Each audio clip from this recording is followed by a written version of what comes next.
आप सभी को नमस्कार। आज मैं आप सभी के समक्ष रामायण की एक कहानी लेकर आई हूँ कि भगवान विष्णु के अवतार श्री राम के पिता महाराज दशरथ कौन थे। तो श्रवण करते हैं। दशरथ का जन्म कौशल नरेश अज के परिवार में हुआ था। उनके पिता का नाम महाराज अज और माता का नाम महारानी इंदुमती था। उनका वास्तविक नाम नेमी था। लेकिन दशरथ जब युद्ध करने जाते थे तो अपने रथ को सभी 10 दिशाओं में ले जाकर भयंकर युद्ध करने की क्षमता रखते थे, इसलिए उनका नाम दशरथ पड़ा। अपने माता पिता की मृत्यु के पश्चात दशरथ कौशल देश के राजा बने। कौशल देश की राजधानी अयोध्या थी। महाराज दशरथ अत्यंत पराक्रमी और शक्तिशाली योद्धा थे, जिन्होंने पूर्व काल में देवासुर संग्राम में देवताओं की ओर से युद्ध भी लड़ा था। महाराज दशरथ जब राजकुमार थे तब वे शिकार खेलने जाया करते थे। एक दिन जब वे सरयू नदी के किनारे शिकार कर रहे थे तब वहां पर श्रवण नामक एक युवा अपने बूढ़े तथा अंधे माता पिता को तीर्थ यात्रा करवाते समय विश्राम करने के लिए रुका हुआ था। तब महाराज दशरथ ने श्रवण को हिरण समझकर उस पर तीर चला दिया, जिससे उसकी मृत्यु हो गई। तब अपने बेटे की मृत्यु से क्रोधित होकर श्रवण के माता पिता ने महाराज दशरथ को पुत्र वियोग में मरने का श्राप दिया और अपने प्राण त्याग दिए। जब महाराज दशरथ विवाह योग्य हुए तो उनका सर्वप्रथम विवाह मगध देश की राजकुमारी कौशल्या के साथ हुआ। उसके बाद उन्होंने केकई देश की राजकुमारी केकई तथा काशी देश की राजकुमारी सुमित्रा से विवाह किया। विवाह के कुछ समय पश्चात दशरथ और कौशल्या के घर एक पुत्री का जन्म हुआ, जिसका नाम शांता रखा गया था। महारानी कौशल्या की बहन वर्षिणी, जो अंग देश की महारानी थी, वह अपने पति महाराज रोमपद के साथ एक दिन महाराज दशरथ के महल में आई हुई थी। उनकी कोई संतान नहीं थी। यह देखकर महाराज दशरथ ने अपनी पुत्री शांता को उन्हें गोद में दे दिया, जिसका विवाह बाद में श्रृंगी ऋषि के साथ संपन्न हुआ था। कालांतर में देवताओं और असुरों के बीच भयानक युद्ध चल रहा था। तब उस युद्ध में देवराज इंद्र ने महाराज दशरथ से सहायता मांगी।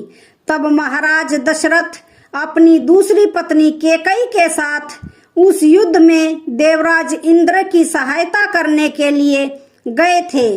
दुर्भाग्यवश उस युद्ध में महाराज दशरथ बुरी तरह घायल हो गए। तब महारानी केकई ने अपनी समझदारी से महाराज दशरथ के प्राण बचाए और उनका उपचार किया था। महारानी केकई की चतुराई और कर्तव्य निष्ठा से प्रसन्न होकर महाराज दशरथ ने उन्हें 2 वरदान मांगने को कहा। महारानी केकई ने उस समय तो कुछ नहीं मांगा, लेकिन उन्होंने महाराज दशरथ से कहा कि समय आने पर वह उनसे यह 2 वर जरूर मांगेगी। महाराज दशरथ ने केकई को वे 2 वचन कभी भी उनसे मांगने को कह दिया। विवाह के कई वर्षों के पश्चात महाराज दशरथ की संतान में पुत्र प्राप्त नहीं हुआ। इससे वे बहुत चिंतित थे, क्योंकि अयोध्या की प्रजा अपने अगले महाराज के जन्म लेने की प्रतीक्षा में आतुर थी। तब अपने कुलगुरु वशिष्ठ जी के परामर्श पर महाराज दशरथ ने ऋषि श्रृंग से संपर्क करके पुत्र कामेष्टि यज्ञ का आयोजन करवाया। उस यज्ञ के फलस्वरूप ऋषि श्रृंग ने उन्हें एक खीर का कटोरा प्रसाद स्वरूप दिया, जिसे तीनों रानियों को ग्रहण करने के लिए सूचित किया गया था। वह खीर का कटोरा तीनों रानियों ने आपस में बांटकर खा लिया। पुत्र कामेष्टि यज्ञ के फलस्वरूप महाराज दशरथ के घर 4 पुत्रों का जन्म हुआ।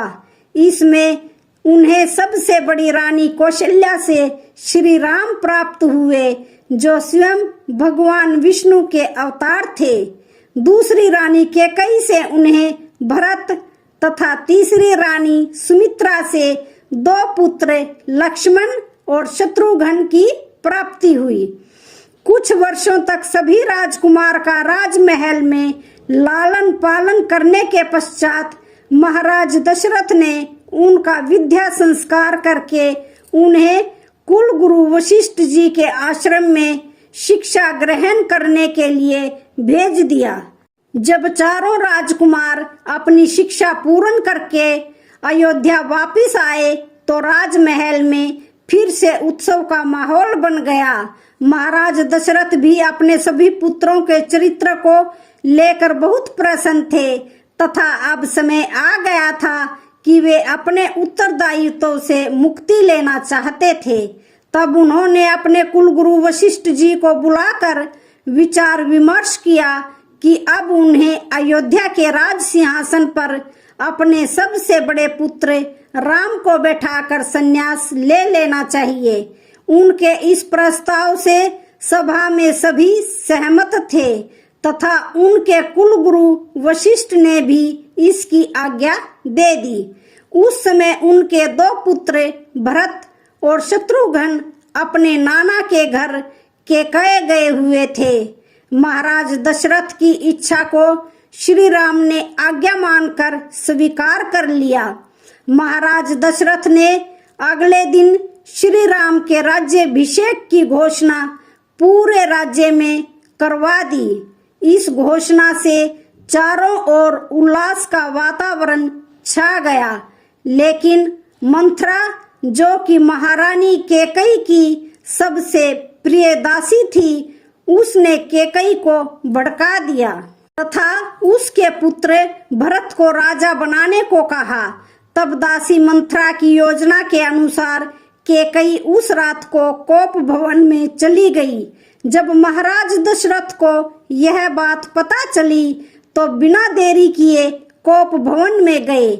महाराज दशरथ महारानी कैकेयी का यह स्वरूप देखकर अत्यंत डर गए तथा उनसे जो इच्छा हो वह मांगने को कहा।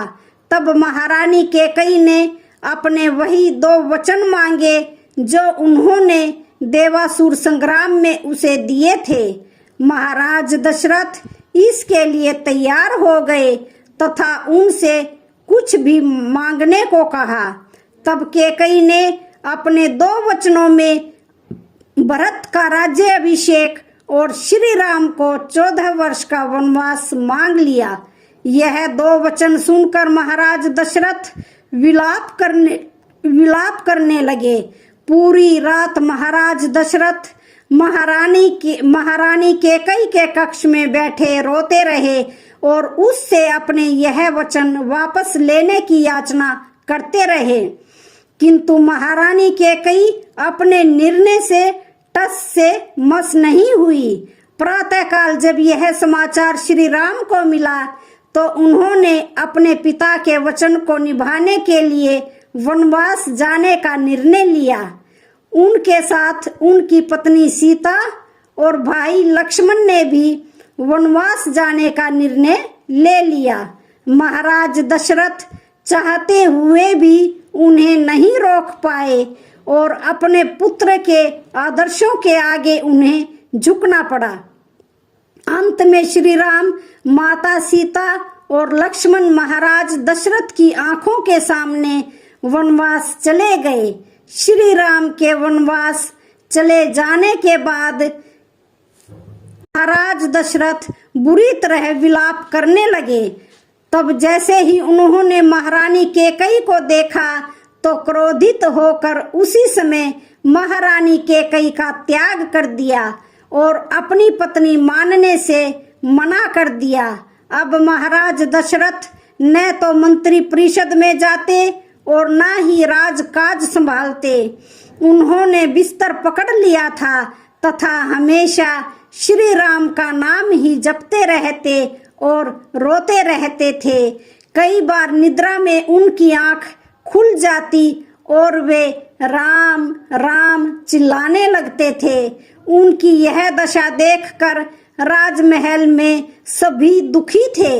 अंत में एक दिन महाराज दशरथ ने अपने पुत्र श्री राम के वियोग में ही अपने प्राण त्याग दिए।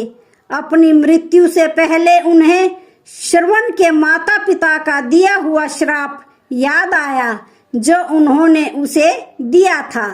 आखिरकार श्राप के फलस्वरूप महाराज दशरथ के पुत्र वियोग में ही अपने प्राण त्याग दिए। महाराज दशरथ की मृत्यु के समाचार से पूरी अयोध्या में शोक व्याप्त हो गया। उनके 4 पुत्र थे, लेकिन वे इतने अभागे थे कि उनकी मृत्यु के समय उनका एक भी पुत्र उनके पास नहीं था। उनके 2 पुत्र 14 वर्ष के वनवास के लिए चले गए थे, तो 2 पुत्र अपने नैनीहाल के कई देश गए हुए थे। ऐसे समय में अयोध्या का शासन कुलगुरु वशिष्ठ जी के हाथों में आ गया था। कुलगुरु वशिष्ठ ने महाराज दशरथ के शरीर को औषधि युक्त तेलीय पदार्थ में सुरक्षित रखने का आदेश दिया।